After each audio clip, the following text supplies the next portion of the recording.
I was supposed to be out picking centerpieces and finalizing the menu. That day was meant for cake tastings, not heartbreak. My name is Laura, and I was supposed to be getting married in 6 weeks. The morning had started like any other. I had a to-do list a mile long. I was meant to meet the florist around noon, then head to the bakery for another round of cake samples. Everything had been meticulously planned. I'd been so focused on getting everything perfect for the big day that I ignored the pounding behind my eyes until it turned unbearable. By 10:30, my migraine had taken over. I called and rescheduled my appointments, then drove home with the windows down, hoping fresh air would help. I just needed an hour in a dark room, a cup of peppermint tea, and quiet. Instead, I pulled into the driveway and saw Sophie's car parked out front. That wasn't strange by itself. Sophie was my younger sister and had a spare key. She popped by sometimes, usually uninvited but never entirely unwelcome. Still, something about seeing her car there made me pause. She was supposed to be at work. She had a shift that started early, and it was the middle of a weekday. I sat in my car for a moment, headache now mixed with something else I couldn't name yet. Then I stepped out, grabbed my bag, and walked up the steps. The front door was unlocked. The silence in the foyer felt heavy, until it wasn't silent anymore. A soft laugh floated down from upstairs. Then another, light and breathy, followed by a murmur I couldn't quite make out. I stopped cold. My heartbeat so loudly it drowned out the rest of the sounds, but my body was already moving. My legs felt like they didn't belong to me as I climbed the stairs, one at a time. At the top, I heard Sophie's voice. "We'll tell her after the wedding," she whispered. "I can't hide this belly much longer anyway." My hand was already on the door. I pushed it open. There they were. Sophie, tangled in my sheets, her arms covering her chest as if modesty still mattered. Jamie, my fiancé, grabbed a t-shirt from the floor, avoiding my eyes. My bed. Our bed. Their betrayal. Time slowed.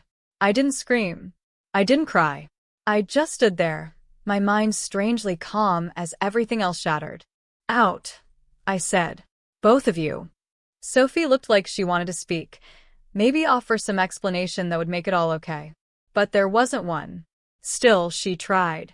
"I didn't mean for this to happen," she said, standing awkwardly, holding the sheets against her. "It just did. We've been together for a few months, and I'm pregnant." That word rang in my ears. Pregnant. I turned to Jamie, praying he would at least lie, tell me it wasn't true. But he didn't. He just sat there, his head bowed like a boy caught stealing. "You said you wanted a family," Sophie added, like it was some kind of gift she was giving me. I looked down at my hand, at the ring he gave me when he proposed 8 months ago. I slipped it off and held it out. "Give me mine," I said, pointing to the ring on her finger. The one Jamie had promised was custom, just for me. Sophie hesitated, her face flushed with shame, and slowly removed it. She placed it in my hand. I stared at the diamond, remembering how I had cried when I first saw it in the jewelry store. Now it just looked cheap. That night, my mother called. I thought maybe she would comfort me, ask if I was okay. Instead, her voice came cold and clipped. "Sophie's young, Laura. She made a mistake. Jamie's trying to make it right. Can't you find it in your heart to support them?" Support them? I didn't say anything. I just ended the call and turned my phone off. I didn't eat that day. I didn't sleep either. I just lay in bed staring at the ceiling, letting the silence speak louder than any tears could. By morning, one thing was clear. I was done being anyone's second choice. That evening, out of habit or politeness, I went to the family dinner my mother had organized. I wore black, a long-sleeved blouse, and tailored pants. I didn't bother with makeup. I looked like mourning because I had lost my future. Sophie arrived wearing white. She was glowing, or at least trying to. Jamie stood next to her like a guilty echo, barely looking up. The table was filled with relatives who smiled awkwardly, pretending not to know what had happened. Midway through dinner, Sophie stood up and clinked her glass. "We've set a date," she said, placing a hand on her stomach. "Jamie and I are getting married this fall." My water glass tipped as I stood, the spill spreading slowly across the tablecloth like a wound. "You two deserve each other," I said. My voice was steady, sharp. "And by that I mean every sleepless night, every silent meal, every lie you'll tell just to survive yourselves." Then I turned and walked out. No dessert. No goodbyes. That night, I picked up my phone and texted Eric. Eric and I had been close since college. We shared everything from lecture notes to heartbreaks. Years ago, we joked that if we hit 30 still single, we'd buy a house together and fill it with plants instead of drama. My message was short. "Is the farmhouse still on the market?" His reply came in seconds. "Yes." "You in?" I typed. "Let's do it. I want to make that place ours." He replied, "Done." Something in my chest finally relaxed. I wasn't going to waste another breath grieving people who threw me away so easily. I would build something better. On my terms. The next morning, I buried myself in work. I took every assignment, led every meeting, showed up before everyone, and left after they did. I wore sharp lasers, not smiles. Each project I finished felt like laying a new brick in the foundation of a life that didn't include Sophie or Jamie. Diana, my mentor, pulled me aside one morning after I nailed a client pitch. "You've got something, Laura. Real leadership. I'm pushing for your promotion this quarter." Her words stayed with me. I didn't cry anymore, I strategized. I planned in silence while the world thought I was just moving on. Eric and I moved fast. We bought the farmhouse within 2 weeks. It was a blue and gray Victorian on the edge of town, a little worn but full of character. It had wraparound porches, stained glass windows, and a view that spilled out into green hills. Sophie had posted a photo of it on social media weeks before. "Our future forever," she'd written, standing on the porch with Jamie. But now, that forever belonged to me. They didn't. Eric handled most of the communication, making sure nothing traced back to me. He knew how to keep things discreet, no paper trail, no slip-ups. Every document went through his name, every call routed through him. I paid in full using a portion of the savings I'd built quietly over the years, stashing away bonuses and freelance checks into an account nobody knew about. Jamie's name never even made it to the offer stage. By the time Sophie was still posting about their pending approval, I already had the keys in my hand, and the locks changed. It felt surreal. Eric sent me a message one afternoon with a link. I clicked it and almost laughed. It was another one of Sophie's social media posts. This time she was beaming beside the old mailbox, cradling her bump and captioning it, "Can't wait to host our first family holiday here. Future housewarming party once the paperwork clears." Eric wrote underneath the link, "Should we tell them?" I replied, "Not yet." I knew it would drive them crazy later, and I wanted that. I wanted the precision of the reveal to sting. People like Sophie thrived on instant gratification. I thrived on control. Let her have her audience, her little gallery of lies. Let her collect congratulatory messages, even gifts. I'd let her feel settled before I ripped the illusion out from under her. And Jamie? His unraveling began even quicker. A few days later, I got a text from my friend Jordan who worked in mortgage underwriting. She didn't know all the details, just that Jamie was my ex. Her message said, "Your ex's application just bounced. Debt to income way too high. Guess that party won't happen." I could have cried from laughter. It was almost poetic.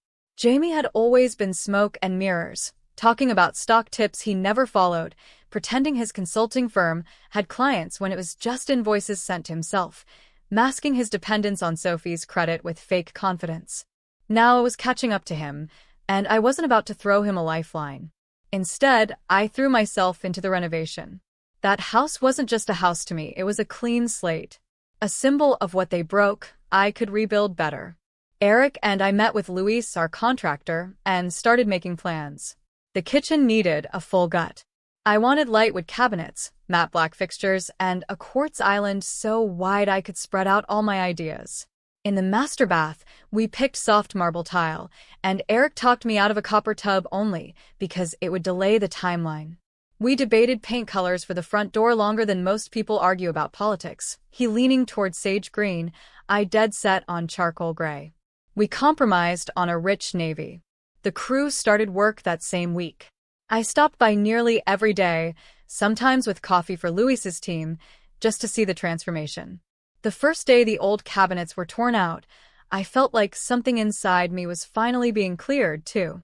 I took a photo from the front porch that evening, almost identical to the one Sophie had posted. I didn't post mine. Not yet. Let her dream carry on a little longer.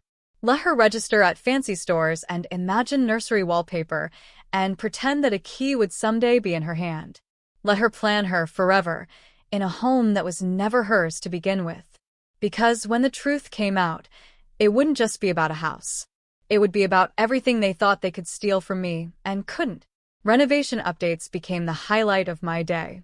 Luis would text things like, porch rails sealed, or cabinets in, and I'd feel a rush of pride. It wasn't just wood and paint, it was mine. My choice. My design. My healing. Meanwhile, Sophie's Instagram was a scrapbook of fiction. She posted blurred photos of swatches and Pinterest screenshots labeled nursery inspo. She posted polls asking followers to vote on hardwood versus carpet. She even shared a video standing outside the house, gesturing toward the front door as if she'd just walked out from picking curtain rods. I watched her pretend. It didn't anger me anymore. It just confirmed what I'd always known. Sophie didn't know who she was unless someone else gave her a role. Then came the family brunch. I didn't want to go. I'd been avoiding them for weeks. But my cousin Heather was in town, and I hadn't seen her since my graduation. She was one of the few family members who hadn't picked a side. So I went. I wore tan slacks and a black turtleneck. No makeup. Just a clean, cold presence. A woman who wasn't looking for anyone's approval. Halfway through the meal, Sophie tapped her glass with a spoon like she was the guest of honor. She stood, both hands cradling her bump, smiling with the smugness of someone about to drop a fake gem and call it a diamond. We've finally chosen a name, she announced. We're naming the baby Laura. It just feels right. I wanted to honor someone who helped shape me. I blinked. The room fell into silence. All eyes turned toward me. I didn't flinch. I folded my napkin, set it beside my plate, and looked up. That's cute, I said. But if you're naming her after me, maybe tell her the truth one day, that her mom slept with her aunt's fiancé and tried to build a life on a stolen house. Sophie's smile cracked. My mother gasped. Jamie froze, his fork midair. I don't want my name on anything you touch, I added, standing up. Especially not your rewrite of the story. I didn't wait for a response. I walked out, heels clicking like punctuation. Heather caught up to me on the porch, squeezed my hand, and whispered, "Good for you." Later that night, Eric called. "You were right to shut it down," he said. "And I have more tea. Jamie's drowning in gambling debt. Word is, he owes close to 30 grand to some very impatient people." I raised an eyebrow, resting against the arm of my couch. "He'll learn." Eric hesitated. "You don't even sound surprised." "I'm not," I said. That man spent more energy faking his worth than building it. He was always one bad week away from collapse. The next day, I visited the house. The renovations were nearly finished. The new windows sparkled. The porch swing Eric had picked out gently rocked in the breeze. I brought lunch and sat in the sunroom, eating pasta from a container while sunlight warmed the tiled floor. I closed my eyes and exhaled, finally letting myself enjoy it. Then I heard the front door open. I turned slowly. Sophie. She stood there, halfway inside, keys in hand like she still believed it was hers. Her expression shifted from confusion to entitlement. She looked at me like I was the intruder. "Why are you here?" she asked, one hand on her belly, the other still clutching the doorknob. I stood. "I own this house," I said evenly. "Not you. Not Jamie. Me." She blinked, taking a step back. "What are you talking about?" I walked forward, calm and slow. "I bought it weeks ago. Paid in full. Your offer never went through. Ask your bank." She looked down, stunned and silent. I opened the door wider. Now get out. She didn't move. So I added, you've already taken enough from me. You're not taking this too. And this time she left. I thought we were doing the final walkthrough this week, Sophie stammered, glancing around the sunroom like a tourist realizing they had taken the wrong train. Her voice didn't carry the usual smugness. It trembled. I calmly took another bite of my food. Oh, who told you that? She shifted on her feet. Jamie said we'd been approved. That we were just finalizing everything. I slowly stood up, wiped my hands on a napkin, and walked toward her. Not aggressive. Not emotional. Just steady. Intentional. You were never approved, I said. You were never in escrow. You were never on the deed. Her eyes blinked hard, searching for something to hold on to. A lie. A defense. A story she could spin. But there was nothing. No ground left beneath her. Then who, she started. I own it, I said. Paid in full. Renovated it. And now I'm having lunch in my sunroom. You're standing in my doorway. She stared at me, frozen, the words settling on her skin like cold air. I could see the cracks forming, her carefully curated world beginning to crumble. You're lying, she whispered. I shrugged. Ask your realtor. Then I walked past her, letting the weight of the truth settle on her shoulders without saying another word. As I stepped outside, I looked over my shoulder once more. You built your fantasy on a house I now own, I said. And that fantasy's about to collapse. She didn't move, didn't follow me, just stood there, alone, in the silence I left behind. A few weeks later, we were at Eliana's birthday party. It was supposed to be a quiet, elegant evening. Just close friends in a backyard strung with garden lights, the soft clink of champagne glasses, and the hum of jazz floating on the breeze. Eric and I arrived just before sunset, the air turning golden with the light. I wore deep emerald silk and a calm smile. Eric wore navy and carried our gift, a minimalist vase with her initials engraved at the base. Clean, elegant, personal. The way things should be. Everything was perfect. Until Sophie showed up. She didn't just walk in, she arrived. Wearing a tight mauve maternity dress that hugged her like a billboard, hair curled, makeup heavy, Jamie trailing behind her like a guilty accessory.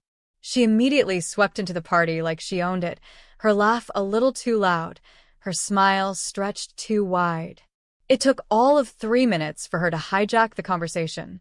I just love how it's all coming together, she said, her voice pitched for volume rather than warmth. We picked a sage green for the nursery. So calming. And the porch is being refinished next week. Perfect for brunches with the family. Some guests nodded politely. A few glanced at me. I kept sipping my drink. She turned to Eliana, placing a hand on her arm with practiced sweetness. Next year, we'll host your birthday at our place. More space, more sunlight. It'll be stunning by then. Eric leaned in slightly and whispered in my ear. You ready? I smiled. Phase 1 ends tonight. He nodded. Let's go. I walked through the crowd slowly, deliberately. I found Jamie near the back edge of the patio, half-shadowed behind a tall potted ficus. He was hunched over his phone, speaking in a sharp whisper. I just need 2 more weeks, he hissed. I swear I'll get it. I got something coming through. No, don't come to the house. Just wait. I'll fix it. I let him finish. When he hung up, I stepped closer. You should find a quieter spot if you're going to beg your bookie for more time, I said casually. He jumped, fumbled with his phone, and turned around. Laura, Save it, I interrupted. Come with me. He followed, his face pale, lips tight. I led him back to the patio where Sophie was holding court with a small group of family friends, her voice still in performance mode, talking about flooring samples and hosting Thanksgiving. Sophie, I called out gently. She turned, eyes narrowing when she saw me. I pulled out my phone and tapped open a folder. Luis had sent me a fresh batch of renovation photos, all time-stamped and geotagged. I scrolled through them slowly. Fresh white cabinets in the kitchen, polished oak floors, a newly installed porch swing. I held up my screen to her. This is the house. My house. She stared at it, lips parting. No. That's photoshopped. Check the metadata, I said. Ask your bank why your financing never went through. Ask your realtor why your names were never recorded. Ask Jamie. I turned to him. Jamie, wanna explain? His mouth opened. No words came out. He glanced at the growing audience and then at Sophie. I need some air, he muttered. He backed away and disappeared into the darkness. Sophie's arms moved to shield her belly. Her knees trembled. Her voice cracked. You tricked us. I shook my head slowly. No. You tricked yourselves. Gasps broke the silence. My mother stood stiffly near the buffet table, her expression unreadable. Eliana blinked in disbelief, caught between wanting to continue the party and not knowing how. Sophie dropped onto a nearby bench, like her legs gave out. Her whole body folded in on itself. Her hands clutched her stomach as if trying to keep something from falling apart. Tears welled in her eyes. I just wanted something of my own, she said, almost to herself. I didn't say anything. There was nothing left to say. She had taken everything she could from me, and in the end, it still wasn't enough. Eric stepped beside me, handed me another glass of champagne. That's phase 1, I said, raising my glass slightly. To the truth, he replied, clinking his glass gently against mine. The party resumed behind us, quietly, awkwardly. The music softened, the guests now aware of something unspoken lingering in the air. A story had shifted. A truth had surfaced. And the room had witnessed it. Jamie always thought he was smarter than everyone. He wore arrogance like a second skin, always acting like he had something important in the works. But all the charm in the world can't hide missing money, unpaid debts, or broken promises. You can only bluff so long before the house wins. And tonight, the house wasn't his. It was mine. I got the message early Monday morning. It was simple, just one line. He's being walked out right now. It came from a former colleague of Jamie's, someone I'd seen at a few company holiday mixers, someone who once joked that Jamie always had big ideas and fast hands. Those fast hands had finally caught up with him. Jamie hadn't just been bleeding money at casinos. No, that was just the surface. Greed never stays content with small games. He had started skimming from client budgets, rerouting reimbursements into a shell account under a fake LLC. It began with quiet amounts, maybe $50 here, a few hundred there. Just enough that it wouldn't set off alarms. But greed doesn't know when to quit. The numbers grew, and someone finally noticed. This morning, when he walked into work, HR and 2 agents from financial crimes were waiting for him. He didn't even make it to his desk. I read the message again. Then I set my phone down, took a slow sip of my coffee, and stared out the kitchen window. No smile. No gloating. No moment of satisfaction. Just a strange, dense stillness. Like the final note of a song you never wanted to hear again. Later that afternoon, Sophie finally posted something honest on social media. Due to unforeseen complications, we are canceling our housewarming party. We appreciate your understanding. No more hashtags. No emojis. No explanation. No one liked the post. No one commented. Just silence. At the house, the crew was halfway through tearing down the outdated bathroom. Sophie had once called it the nursery bathroom, part of her delusional little dream about morning baths and soft lullabies. It was gone now. I'd already had the walls opened and expanded into a home office. A new space. A useful space. There would be no trace of her fantasy left behind. No memory hiding in corners. Of course, she showed up. She always did. The crew was on break when I heard the door creak open. I was kneeling in the front room, marking tile placement with a pencil when I sensed her. Yoga pants. Oversized sunglasses. Hair up in a messy bun. Trying to look casual, but nothing could hide the hollowness in her frame. The way grief had already begun carving her down. Laura, she said softly, stepping over a pile of debris. Please. Just hear me out. I didn't turn. You're trespassing. That word seemed to stop her. Like she hadn't realized she didn't belong here anymore. like she thought we were still in the same story. I didn't know about the house, she said quickly. Jamie told me we were approved. I believed him. I was stupid, I know that. But I didn't mean to hurt you. I never wanted it to happen like this. I finally looked at her. You slept with my fiancé. Lied to our family. You pretended this place was yours, knowing you never earned it. You turned me into the villain, so you could be the star of your lie. Her lip trembled. She blinked, her mask slipping. I thought I'd be enough. For once. You were never not enough, I said quietly. You just didn't know how to love yourself without taking something from me. She broke. The sob came fast, catching in her chest before her hand flew to her face. Her makeup, what little of it she wore, melted instantly. Her shoulders shook. I'm pregnant. Alone. Everyone hates me. Please don't push me out completely. I reached into my bag and pulled out an envelope. This isn't me pushing you out, I said, handing it to her.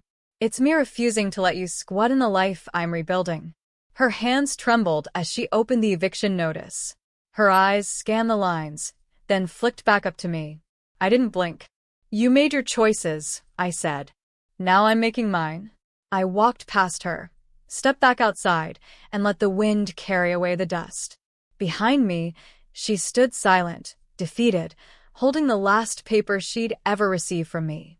That night, Eric sent another message. This one came with a photo. They arrested him. The picture was blurry, obviously taken on a phone in a hurry. In the background, Jamie stood in handcuffs between two agents in dark suits. It was at his brother's birthday party. Someone must have tipped them off. Guests froze mid-laugh as he was led away. Sophie wasn't there. Probably still at home, trying to piece together the ruins of her fantasy. I stared at the photo for a long time. Then I put the phone down, leaned back on the couch, and closed my eyes. Victory didn't roar. It didn't dance. It sat in silence, still, cold, and almost hollow. Like waking up after a long, painful dream and realizing the bed is empty, but at least the nightmare has ended. The news came quietly. 4 words and a message from my aunt, forwarded from my mother. Sophie lost the baby. No drama. No sobbing voicemails. Just a flat, clinical update. The stress, the exposure, the shame, her body couldn't hold on. I stared at the words, waiting for something to rise inside me. Anger, relief, satisfaction. But all I felt was a low, deep ache. Not for her, not for Jamie, but for what could have been, before it was all swallowed by lies and betrayal. I didn't respond to anyone. I got in my car and drove to the house. Luis and his crew were scheduled to tear down the last interior wall that afternoon. The one Sophie had once called perfect for baby photos. I stood in front of it, stared at the soft cream paint, and quietly told them to stop. No more destruction. No more revenge. That wall had nothing to do with them anymore. The next morning, Sophie came again. She didn't knock. She just stood at the edge of the porch, her arms at her sides like she wasn't sure if she should reach out or retreat. I stepped outside. I heard, I said gently. She nodded. Her eyes were swollen, her skin pale. Her hair was tied back, face bare, stripped of anything performative. I lost her, she whispered. The silence stretched. I wanted to hate you, she said after a while. But I don't think I ever really did. I just hated how easy you made everything look. I thought if I had a piece of what you had, maybe I'd finally stop feeling like the leftover daughter. Her voice cracked. Jamie was never the point. I don't even think I loved him. I just wanted to win for once. I leaned against the porch railing. Not angry. Just tired. You didn't win, I said. Neither of us did. We became people our younger selves wouldn't recognize. She wiped her face with the sleeve of her hoodie. So what now? I'm not going to chase peace with you, I said. But I won't carry hate either. We don't owe each other forgiveness. Just space. And honesty. She looked up at me. No longer defiant. No longer desperate. Just quiet. I won't come back again, she said. I know. She turned and walked down the drive. Each step looked heavier than the last. And still, I stood there. No tears. No triumph. Just calm. A week later, I met with Luis. No more demo, I said. We're switching to restoration. Floors, finishes, trim. He looked surprised but nodded. It'll be beautiful. I smiled. That's the point. I didn't plan to live there anymore. Not long term. But the house didn't deserve to carry their shadows. It didn't need to be a monument to heartbreak. It needed a new beginning, too. By spring, it was finished. The walls were a soft pale green, the floors honeyed oak. The kitchen smelled of lemon oil and paint. Everything was warm, light, whole. I listed it through a small local agency. No photos of me. No backstory. No drama. Just a quiet listing for a beautiful home. On the day I handed over the keys to a young couple expecting their first child, I stood in the living room one last time. I whispered goodbye. To the lies. To the pain. To the version of me who once believed revenge would fix what had been broken. Then I walked out, sunlight on my face, the future open wide. Because power isn't shouting from the rooftops. It's choosing how your story ends.